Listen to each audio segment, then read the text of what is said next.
Good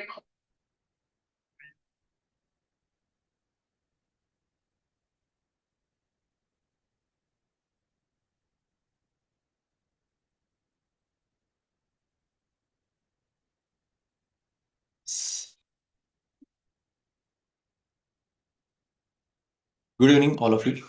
सगळ्यांना आवाज येतोय माझा? हात रेच केला तरी चालेल, जस्ट थंब दाखवला तरी चालेल. आज दुसऱ्या याच्यावरनं मी लॉग इन केलंय. म्हणजे आज पीसी वरनं करतोय डायरेक्टली. सोपं पडेल आता. ठीक आहे.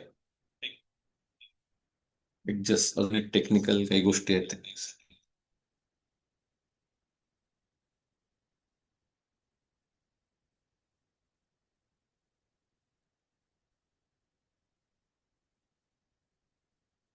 So welcome to the readers are leaders online book club. या बुक क्लब मध्ये आपण जस्ट एक मिनिट मला अजून द्या. आवाज बॅकला येतोय.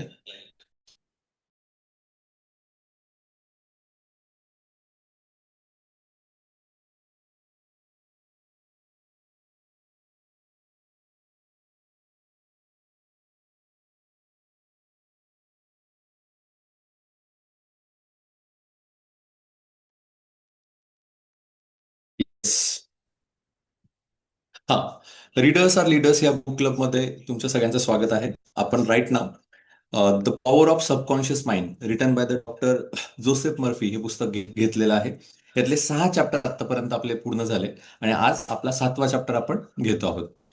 तर हा घेत असताना आधीच्या बऱ्याचशा गोष्टी तुम्हाला माहिती आहेत असं गृहीत धरतो. ओके. आणि याच्यामध्ये जर तुम्ही आधी या असं काही बॅकग्राऊंड माहित नसेल तर सबकॉन्शियस माइंड बद्दल थोडक्यात काही गोष्टी तुम्हाला माहिती असणं गरजेचं आहे. की सबकॉन्शियस माइंड आहे ते आपण आधी ऍक्सेप्ट केलं पाहिजे.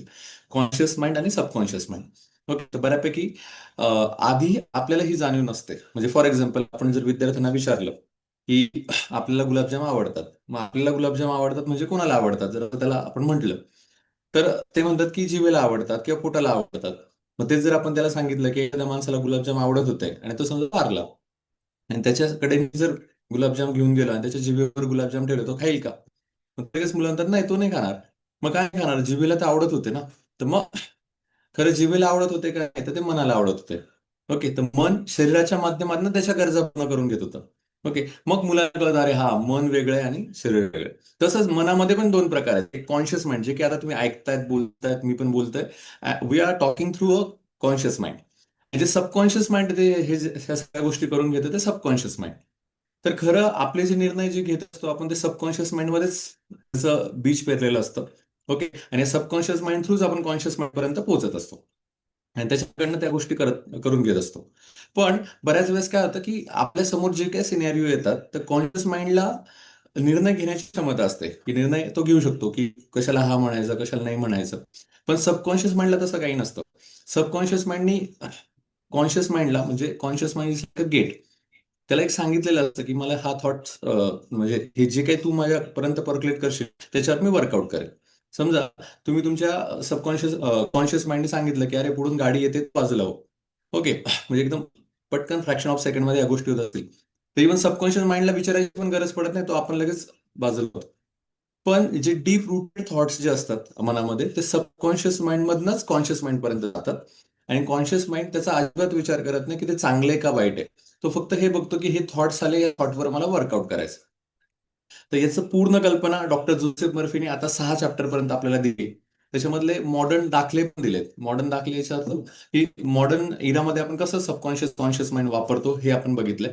त्याचबरोबर असंही बघितलंय की अँशियंट म्हणजे जुन्या काळी आपण कशा पद्धतीने सबकॉन्शियस माइंडचा वापर करत होतो.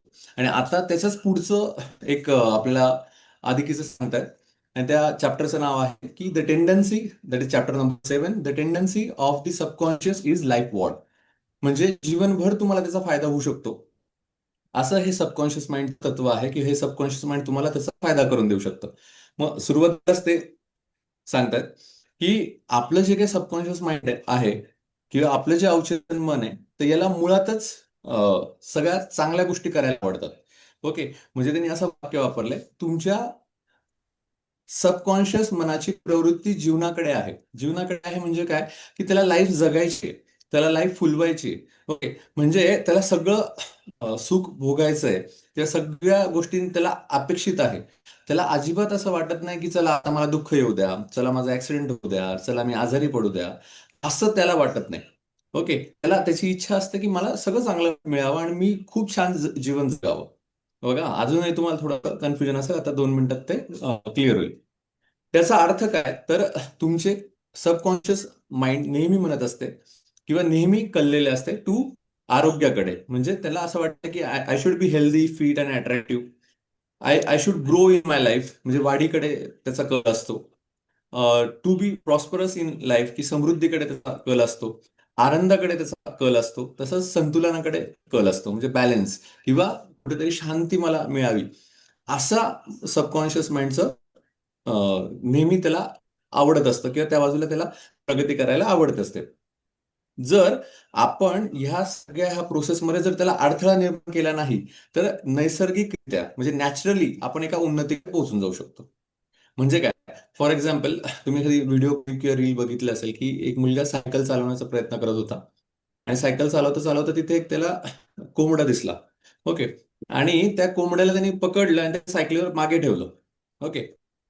आता जर तो एक मोठा मुलगा असता आणि त्याच्याबरोबर 4-5 लोक असते आणि याने जर तो ती कोंबडा किंवा कोंबडी पकडून जर ठेवण्याचा प्रयत्न केला असता, सगळ्यांनी वेड्यात काढलं असतं. ओके. आणि ते झालंही नसतं. पण हा लहान मुलगा होता, तो सायकलीवरून उतरला, पकडलं, त्याला परत ठेवलं, परत तो उतरला कोंबडा, परत पकडलं, परत ठेवलं. त्याने 2-3 वेळेस तसा प्रयत्न केला, तो कोंबडा खरंच बसला आणि याने सायकल चालवली. मग थिंक इज दॅट की इथे त्याला कोणी सांगायला नव्हतं, की बाबा तू असं करू शकत नाही का करू शकतो. बस त्याला असं वाटलं हे करायचं, त्याने ती गोष्ट केली.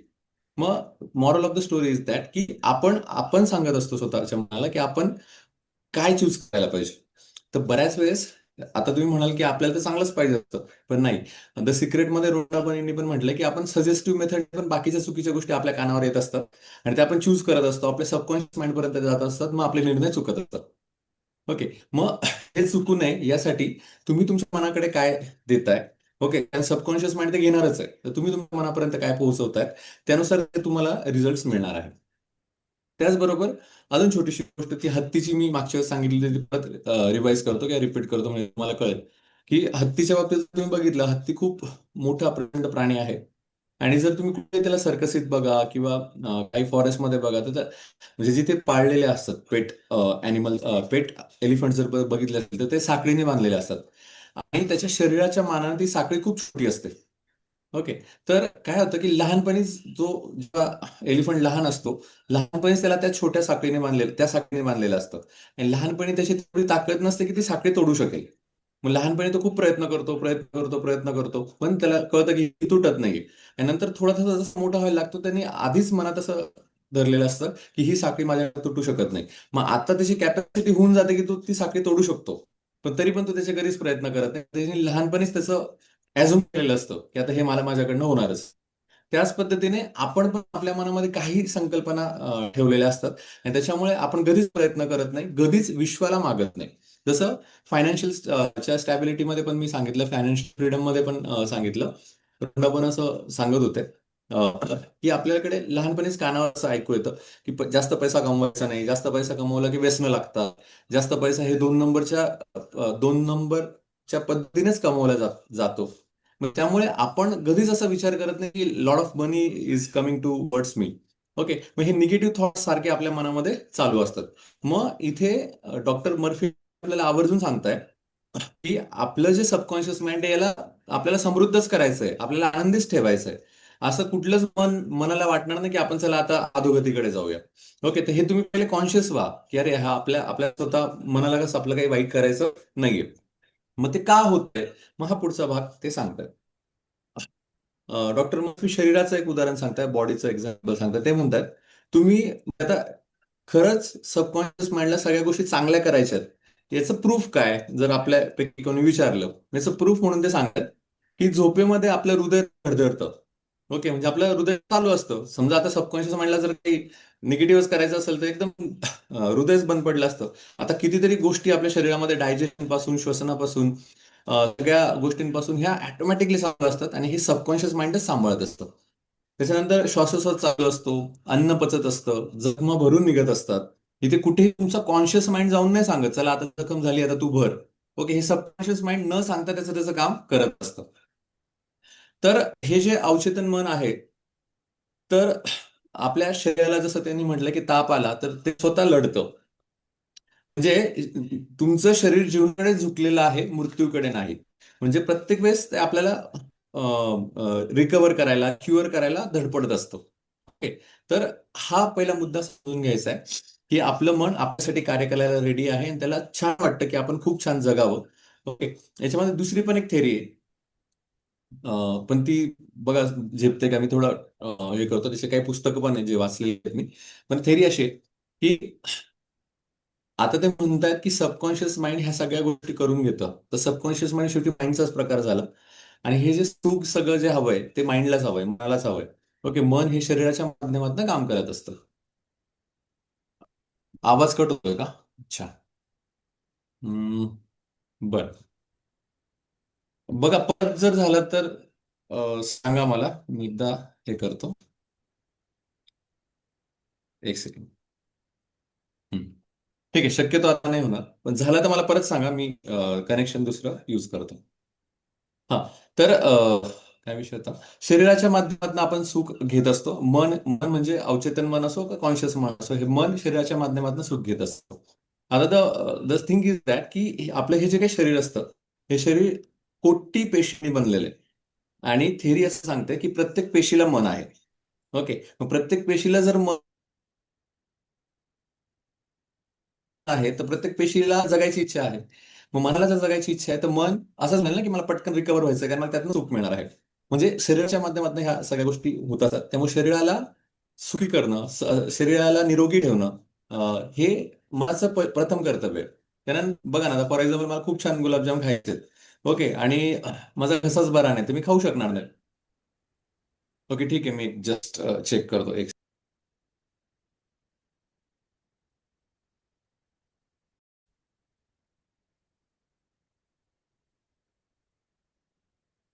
हा. तर द पॉइंट इज दॅट की हे आपलं जे मन आहे, सबकॉन्शियस माइंड किंवा माइंड, हे आपल्यासाठी मदत करायला तयार असतं.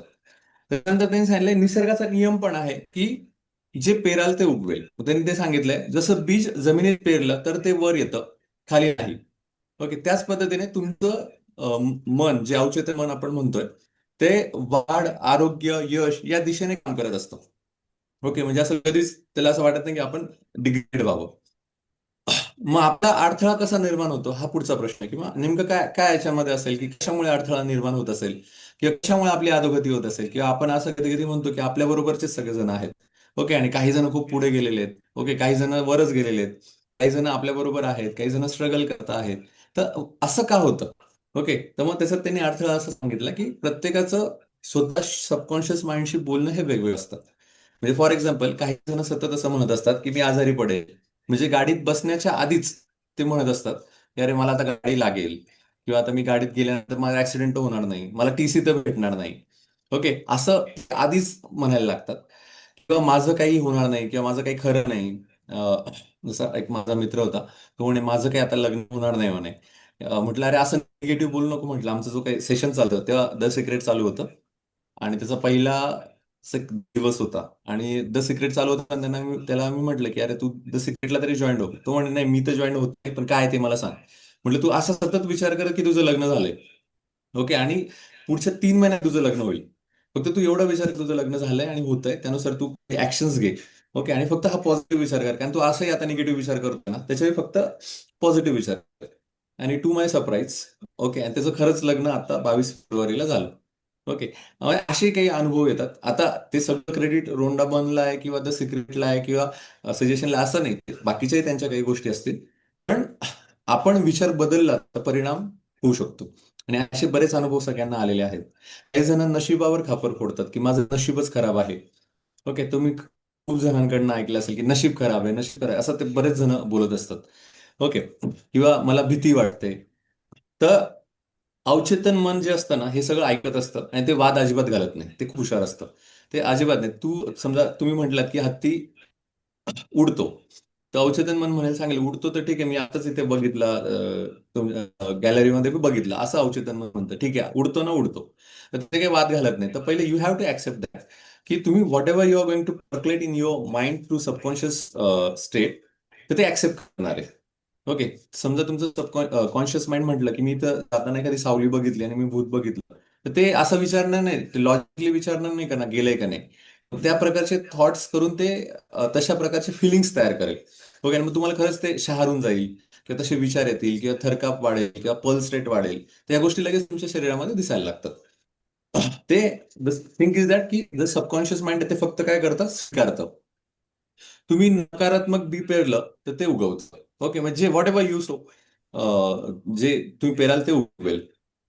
तर उदाहरणं त्याच्यातले अजून बरेच सांगितले. काही जण भीतीमुळे आजारी पडतात. जसं मनशक्ती प्रयोग केंद्राने रोगमुक्ती विज्ञान नावाचा वर्ग सांगितलाय. त्याच्यामध्ये त्यांनी पूर्ण 3 दिवसामध्ये सांगितलंच आहे, की आपल्या विचारांमुळेच आपण आपल्याला आजार येत असतात. आपल्या विचारांमुळेच आपण बरे होऊ शकतो, होऊ पण शकतो. ह्या सगळ्या गोष्टी त्याच्यामध्ये त्यांनी सांगितल्या. जसं एक व्यक्ती सतत म्हणायच्या, की मला हृदयविकार होईल. तो नेहमी भीतीतच जगला. शेवटी शरीराने त्या भीतीला प्रतिसाद दिला आणि औषधन मनाला सतत दिलेला तो संदेश तो खरा ठरला. म्हणजे काही जणांचं जसं आधी पण एक उदाहरण सांगितलं होतं, जोसेफ मर्फींचं सांगितलं. त्यांचे नातेवाईक भारतात आले होते आणि भारतात आल्यानंतर त्यांनी काहीतरी बघितलं, काहीतरी क्रिस्टल ग्लास फॉर्च्यून असं काहीतरी म्हणतात, की ते ग्लासमध्ये पाहून भविष्य सांगतात. तर त्याला सांगितलं की अरे हे बघ, तुझ्या भविष्यामध्ये तू 6 महिन्यात मरणार आहेस. त्याने ते ऍक्सेप्ट केलं की हा, मी 6 महिन्यात मरणार आहे. मग आता म्हटल्याबरोबर तो विचार करत राहिला, मरणार आहे मरणार आहे. ते खरंच 6 महिन्यामध्ये त्याला हार्ट अटॅक आला आणि तो त्या दिवशी बरोबर त्या दिवशीच तो वारला. मग खूप स्ट्रॉंग आहे. आता तुम्हाला सगळ्यांना म्हणजे सगळेजणच वाचक आहात तुम्ही, सगळे ऍक्सेप्ट करालच. पण मी खूप दिवसापासून मग निगेटिव्ह गोष्टीचा विचार करणं सोडलं. What ever you want, you just focus on that thing. आणि ही रिपिटेशन होणं गरजेचं आहे, कारण आजचा पार्ट त्यांनी रिपीट तसा सांगतायत ते, कारण हा आपल्या खोलवर मनावर अ, जावा म्हणून. कारण बऱ्याच वेळेस इफेक्ट आहे ना, काय समजा फॉर एक्झाम्पल तुम्ही जे पेरलंय ते लगेच 8 दिवसातच येईल नाही, काही वेळेस 1 महिना लागू शकते. ओके. मग ते उगवणार हे कन्फर्म आहे. त्याच पद्धतीने आपण जे काही आपले थॉट्स दिलेले आहेत त्यानुसार ज्या गोष्टी आपण येणार आहे त्याच्यात ते येणारच आहेत. मग काही वेळेस थोडं मागे पुढे होऊ शकतं. तो पेशन्स आपल्याला असला पाहिजे. आरोग्याकडे च्या बाबतीत त्यांनी एक उदाहरण सांगितलंय, की एक भगिनी दिवसेंदिवस असं सांगायची, की मी खूप निरोगी आहे.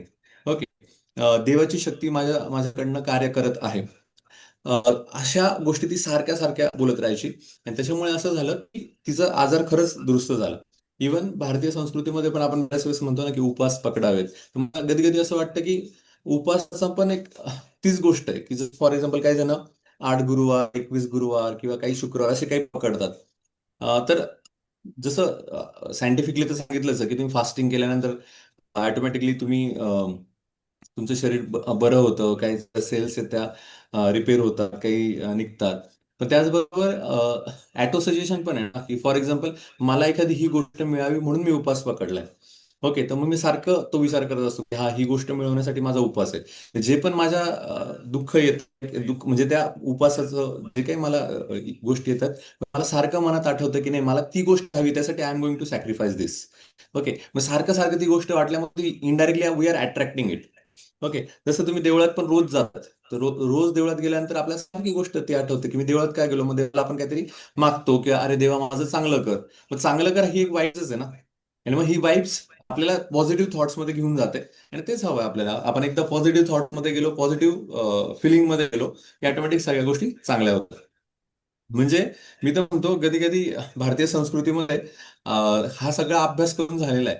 ओके. आणि त्यांनी सगळ्यांना सायन्स नाही कळणार ना, मग त्यांनी सोप्या काही अशा रूढी परंपरा दिलेल्या आहेत, की त्या इनडायरेक्टली इथपर्यंतच घेऊन जातात. जसं आपल्या संस्कृतीमध्ये पण आई वडिलांचा रोज खाली वाकून नमस्कार करा असं म्हणतात. ओके. आणि मग रोंडा असेल किंवा जोसेफ मर्फी पुढे देतातच आहे, कृतज्ञतापूर्वक तुम्ही सगळ्यांशी वागा. मग शेवटी तिथेच येत आहे. पण ऑलरेडी आपण ते जगत आलोय. आता फक्त आपल्याला त्यासाठी कॉन्शियस व्हायचंय. आणि जर काही ऍक्शन्स आपण करत नसू तर ऍक्शन्स आपल्याला करायला लागायचं आहे. नंतर डॉक्टर मर्फी असं सांगतात की निरोगी असणं हे नैसर्गिक आहे, आजारी असणं हे असामान्य आहे. त्यामुळे जर आजारी असाल तर हे असामान्य आहे, हे निसर्गाला सुद्धा अपेक्षित नाहीये. त्यामुळे तुम्ही निरोगी होणंच गरजेचं आहे. मग तुम्ही निरोगी नसाल तर याचा अर्थ तुम्ही you are not talking with yourself. तुमच्या कॉन्शियस माइंडशी, सबकॉन्शियस माइंडशी तुम्ही बोलत नाही, तुम्ही त्यांच्याशी बोला. ओके, आणि सगळ्या गोष्टी अनुकूल करून घ्या. शरीर हे संतुलन शोधतं, मन शांती शोधतं, जीवन वाढ शोधतं. तुम्ही त्यासाठी आता काय करायला हवं? आता हे तर गोष्टी कळल्या बाबा, आता आपल्याला सबकॉन्शियस माइंड पर्यंत पोहोचायचंय. मग यासाठी काय करायला हवं? मग परत तोच मुद्दा परत येतो की जो रोंडा यांनी चॅप्टर नंबर 3 का सेकंड मध्ये सांगितला होता. त्याचं नाव आहे ऍफर्मेशन. ओके. तर ऍफर्मेशन मध्ये ते सांगतात की जोसेफ मर्फी सांगतात की तुम्ही रोज स्वतःला म्हणा की मी निरोगी आहे, मी सुरक्षित आहे, माझं जीवन, मी प्रगतीपथावर आहे. ओके, मला खूप छान पद्धतीचे माणसं भेटत आहेत आणि मला ज्या गोष्टी हव्यात त्या मी अचीव्ह करतो आहे. मी समाजासाठी खूप छान काम करतो आहे, किंवा what ever the things you want. तर त्या तुम्ही गोष्टी परत परत बोला आणि ऍफर्म करा. ऍफर्म करणं म्हणजे स्वतःला खात्री देणं की हा, हे माझं आहे आणि मी या या पद्धतीने माझी ही आयडेंटिटी आहे. ओके. जसं जेम्स क्लिअर ॲटॉमिक हॅबिटमध्ये सांगतो, जर कोणी तुम्हाला समजा सिगरेट ऑफर केली, तर जर तुम्ही त्याला असं उत्तर दिलं की सध्या मी सिगरेट पित नाही. ओके. तर याचा अर्थ असा होतो की सध्या मी पित नाही म्हणजे पिऊ शकतो. मग तो जर त्या माणसाने थोडासा फोर्स केला तर तुम्ही पिऊ पण शकता. त्याच्याऐवजी तुम्ही त्याला असं म्हटलं, नाही, आय क्विट स्मोकिंग आणि आय एम नॉन स्मोकर. आता इव्हन एवढं जरी म्हटलं की आय एम नॉन स्मोकर, तरी तुमची आयडेंटिटी चेंज होते ना. आय एम नॉन स्मोकर, तो तुम्हाला कधीच फोर्स करणार नाही. ओके. मग तुम्ही स्वतःला काय समजता हे खूप महत्वाचं आहे. आणि जर एखादा स्मोकर आहे आणि त्यांनी जर असा संकल्प केला की I am not non smoker, तर नॉन स्मोकरचा अर्थ you affirm that I am non smoker. पण याच्यावेळी तुम्ही जर म्हटला, नाही, I am trying to quit smoking, याचा अर्थ you still in that past identity. Means if you want to shift your identity, you should affirm. So I'm healthy, I'm fit, I'm attractive, I'm a billionaire, I'm a good public speaker, किंवा I'm a best public speaker. अशा पद्धतीने तुम्ही ह्या गोष्टी म्हणायला पाहिजे की what ever the things you want in your field, you can recollect that and daily तुम्ही त्या म्हणू शकता. त्याच पद्धतीने पुढचं त्यांनी सांगितलंय, भीती म्हणजे अवचेतन मनाला चुकीचा आदेश. म्हणजे जेव्हा आपण घाबरतो, ओके, तेव्हा हा पण एक चुकीचा आदेश आपण मनाला देत असतो. तिथे पण तुम्ही स्वतःला थांबवायला हवं. पुढची त्यांनी ऍफर्मेशन नंतरची पुढची त्यांनी एक सांगितली, ती म्हणजे कृतज्ञता व्यक्त करा. हा सेकंड मोस्ट उपाय त्यांनी सांगितलाय. याच्यामध्ये परत तोच रेफरन्स आपल्याला रोंडा बन यांचा द्यावा लागेल की मॅजिक बुक आहे, ज्याची लिंक पण मी ज्यांनी ज्यांनी मागितली त्यांना सेंड केलेली आहे. ओके, तर ती सुद्धा तुम्ही बघू शकता. मॅजिक बुक, ते 28 चॅप्टर आहेत त्यांचे. आणि विजय नायडू सर खूप छान पद्धतीने ते दर महिन्याला तेच पुस्तक ते रिपीट रिपीट रिपीट घेत असतात, पण त्याची ताकद खूप आहे. तर मॅजिक बुक सुद्धा तुम्ही, ते सकाळी असतं, संध्याकाळी असतं, त्यानुसार तुम्ही अटेंड करू शकता. तर कृतज्ञता व्यक्त करा. धन्यवाद देवा, मी पूर्णपणे निरोगी आहे. तर हे पण डिटेलिंग मध्ये सांगून झालंय की तुम्ही ऍक्सेप्ट करा की तुम्ही निरोगी आहात. ओके, आणि देवाला धन्यवाद द्या. ओके. नाही तर असं आपण बऱ्याच वेळेस म्हणतो की नाही, मी बरा झाला की देवाला धन्यवाद देईल. तर तसं नका करू. तर आधीच तुम्ही ऍक्सेप्ट करा, मग you go into that frequency. तुमच्या मनालाही त्याचं गांभीर्य लक्षात येतं. तुमचं मन सुद्धा ऍक्सेप्ट करतं की अरे हा, मी निरोगी आहे. त्यानुसार सगळे बदल तुमच्या शरीरामध्ये घडायला लागतात. आणि त्यासाठी तुम्ही कृतज्ञता व्यक्त करा. मग कृतज्ञता व्यक्त करताना फक्त एकाच गोष्टीची नाही, तर हजारो गोष्टी आपल्या याच्यामध्ये आहेत. रोज सकाळी उठल्यानंतर आपल्या, जसं 5 AM क्लबमध्ये आम्ही ग्रॅटिट्यूड जर्नलिंग म्हणतो. ग्रॅटिट्यूड जर्नलिंग म्हणजे काय? मी सकाळी उठल्यानंतर 10 अशा व्यक्तींची नावं लिहितो की जे मी काल माझ्या अक्रॉस झाले. तर पहिलं आई वडिलांचं नाव असेल, मिसेसचं नाव असेल, माझे काही पार्टनर्स आहेत त्यांचं नाव असेल, माझ्यासाठी ज्यांनी हेल्प केली त्यांचं नाव असेल, किंवा अननोन एखादी व्यक्तीने मदत केली असेल त्यांची नाव असतील. हे सगळे नावं लिहित लिहित, युनिव्हर्स असेल. ओके, हे जे गोष्टी त्या लिहित लिहित तुम्ही करायचं. जेव्हा तुम्ही ग्रॅटिट्यूड लिहिता तर ऑटोमॅटिकली त्या फेजमध्ये तुम्ही, छान फेजमध्ये जातात, हाय फ्रिक्वेन्सीमध्ये जातात, छान व्हायब्रेशन्स तुमच्यापर्यंत पोहोचतात. आणि त्याच पद्धतीचे विचार, त्याच पद्धतीच्या आयडिया तुमच्यापर्यंत पोहोचायला लागतात. तर ते पण ग्रॅटिट्यूड जर्नल तुम्ही लिहायला सुरुवात करू शकता. त्याच्यानंतर शक्तिशाली निष्कर्ष त्यांनी एक सांगितलाय. त्याच्यामध्ये ते असं सांगतायत की तुमचं अवचेतन मन तुमचा शत्रू नाही, ते तुमचं सर्वात मोठं तुमचं सहकारी आहे. जर तुम्ही त्याला जीवन, आरोग्य, समृद्धीचे आदेश दिले, तर त्याच दिशेने ते काम करेल. म्हणजे आता परत तेच आलं की तुम्ही तुमच्या विश्वाला सांगायचंय, ऑर्डर करायची की नाही मला हे असंच पाहिजे आणि त्यासाठी तुम्हाला मदत कर. ओके, आणि तुम्हाला मदत करतोय त्याबद्दल मी धन्यवाद देतोय. म्हणजे तुम्ही काय मागता त्याच्यावर तुम्हाला त्या गोष्टी भेटणार आहेत. आपण आधी सांगितलं मी, आपण मागायला घाबरतो. चांगलं मागण्याची पण गोष्ट आपल्याला सुचली पाहिजे, आणि हे या पुस्तका थ्रू आपल्याला कॉन्शियस होऊ की अरे मला चांगलं मागायचंय. सो तुमच्या मनाची प्रवृत्ती ही जीवनाकडे आहे, वाढीकडे आहे, समृद्धीकडे आहे, आणि फक्त तुमचे जे अडथळे आहेत ते बाजूला काढा आणि जीवन तुमच्यासाठी तुमच्या मनासारखं फुलेल. Okay. So it's all about the mind game. Okay. तर हा असा पाठ इथे संपतो. परत एक छोटस एक प्रार्थना पुस्तक मी नेहमी वापरतो. त्या प्रार्थना पुस्तकमध्ये ते मनशक्ती प्रयोग केंद्राचं प्रार्थना पुस्तक आहे. तर त्याचं महत्व आधी मला एवढं जास्त नव्हतं, पण नंतर नंतर असं कळलं की जसे बाकीचे पुस्तक सेल्फ हेल्प बुक वाचले तर त्याच्यामध्ये बाहेरची संस्कृती ते सांगते की कृतज्ञता व्यक्त करा, कृतज्ञता व्यक्त करा. तर त्या प्रार्थना पुस्तकामध्ये मनशक्ती केंद्राने 3 प्रकारच्या प्रार्थना दिल्या आहेत. एक सकाळची, एक दुपारची आणि एक संध्याकाळची. सकाळची प्रार्थना त्यांनी सांगितली की तुम्ही आई वडिलांबद्दलची प्रार्थना म्हणा. दुपारची आहे समाजाबद्दलची. तिसरी अजून एक वेगळी प्रार्थना आहे, जी संध्याकाळी प्रकाश प्रार्थना आहे. अशा 3 प्रार्थना तुम्हाला त्यांनी म्हणायला सांगितल्या. आणि त्या जर प्रार्थना बघितल्या तुम्ही, जसं सकाळची प्रार्थना त्यांनी सांगितली की माझ्या आई वडिलांच्या माझ्यावरील प्रेमाबद्दल मी कृतज्ञ आहे. म्हणजे इथे परत कृतज्ञता येते. आणि लहान मुलांना आपण ते मनात कोरतो की कृतज्ञता ही व्यक्त करायची. माझ्या आई वडिलांच्या माझ्यावरील प्रेमाबद्दल मी कृतज्ञ आहे. ते माझे पालन पोषण करतात. माझ्यासाठी त्यांना कितीतरी कष्ट पडतात. या जगात फुकट काहीच मिळत नाही. मला आई-वडिलांच्यामुळे कितीतरी गोष्टी सुलभतेने मिळू शकल्या. त्याचा उपयोग मी चांगला अभ्यास करण्यासाठी करीन. त्यांना कमीपणा येईल असे वागणार नाही. अभ्यास मनापासून करील, सांगितलेले काम मनापासून करील. त्यांना उद्धटपणाने उत्तर देणार नाही. त्यांच्या प्रेमाचे, कष्टाची चीज करील आणि त्यानेच माझे कल्याण होईल अशी खात्री आहे. म्हणजे पूर्ण कृतज्ञता म्हटलेली आहे, आणि त्याच्या पुढे त्यांनी आश्वासन पण दिलं आई-वडिलांना. की आई पप्पा की मी उद्धटपणे बोलणार नाही, सांगितलेले काम मनापासून करेल, अभ्यास मनापासून करेल. म्हणजे ऍफर्मेशन पण आलं, कृतज्ञता पण आली, आणि स्वतःला ऍश्युअर पण केलं. आणि उद्या परत मी तीच प्रार्थना म्हणणार आहे, कारण मला माहिती आहे की मी काय निश्चय केलाय, मी तोच निश्चय परत परत हे करणार.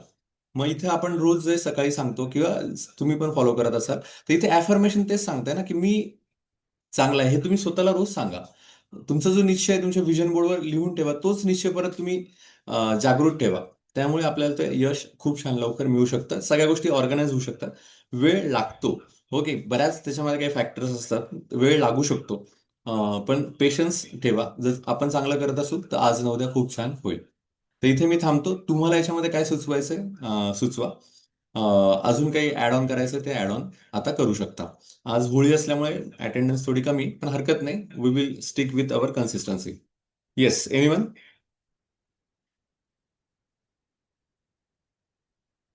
हा, बोला. तिथे नाव तुमचं येत नाही, फक्त रेडमी आलंय. येस, बोला बोला. हॅलो सर, आवाज येत आहे? मी राहुल देशमुख दुसऱ्या हो सर, फोनवर राऊत सर बोला. येस. सर, तुम्हाला आज होळीनिमित्त सगळ्यांना शुभेच्छा देतो. आणि थँक्यू. तुम्ही आज जो टॉपिक छानसा डिस्कस करतोय आपण, आवाज येतोय ना सर माझा? हा, आवाज येतोय पण बॅकग्राऊंड नॉईज आहे जरा.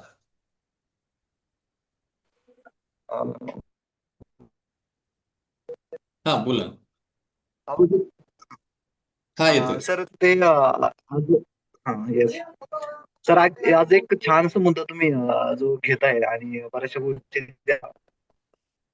आणि सबकॉन्शियस माइंड बद्दल सांगताय, त्याच्याबद्दलचं एक उदाहरण मला सांगूशी वाटेल या ठिकाणी. ते असं की एक तर मी वाचण्यामध्ये माझ्या की एका गुन्हेगाराला ज्यावेळेस फाशीची शिक्षा सुनावली जाते हम्म. आणि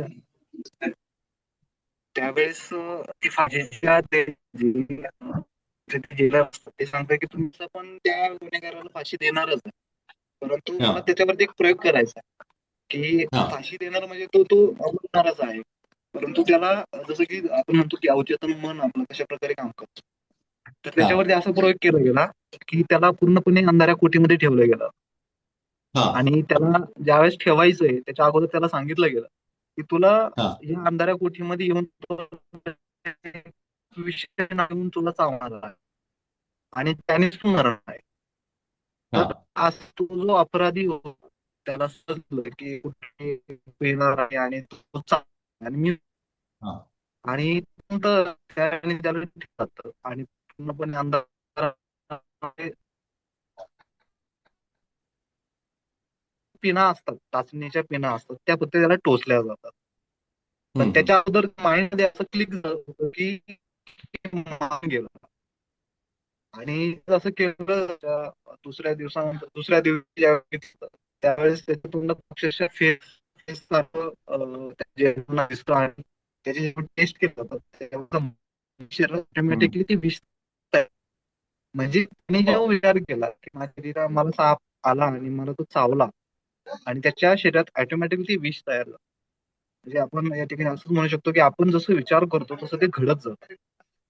बापरे, आणि तेच बरोबर आहे. एक मोठं उदाहरण आहे की आपण जर चांगला विचार करत गेलो, चांगल्या गोष्टी जर आपण कार्यात आणत गेलो, तर त्याचं नक्कीच हम्म. रिटर्न्स आपल्याला चांगले मिळतात. म्हणून साधू संतांनी पण एक वाक्य सांगितलंय की तम हम्म. दृष्टम तम सृष्टम. म्हणजे आपण जसं विचार करू तसं आपल्याला ते दिसत जातं. तर अशा प्रकारे एक छोटीशी Exactly. स्टोरी होती सर, ते तुम्हाला सांगा. खूप छान, खूप छान. खूपच छान. म्हणजे त्या अंधाऱ्या कोठडीत तो होता आणि टाचणी टोचली तर त्याला असं वाटलं की साप चावला काय, आणि खरंच तसं त्याच्या शरीरामध्ये तो फेस तयार झाला किंवा विष तयार झालं. आणि खरंच आहे हे बरोबरच आहे आणि करू शकतो, म्हणजे होऊ शकतं, ते मनामध्ये तेवढी ताकद आहे. ओके. असे म्हणतात, मन के जीते जीते मन के हारे हार.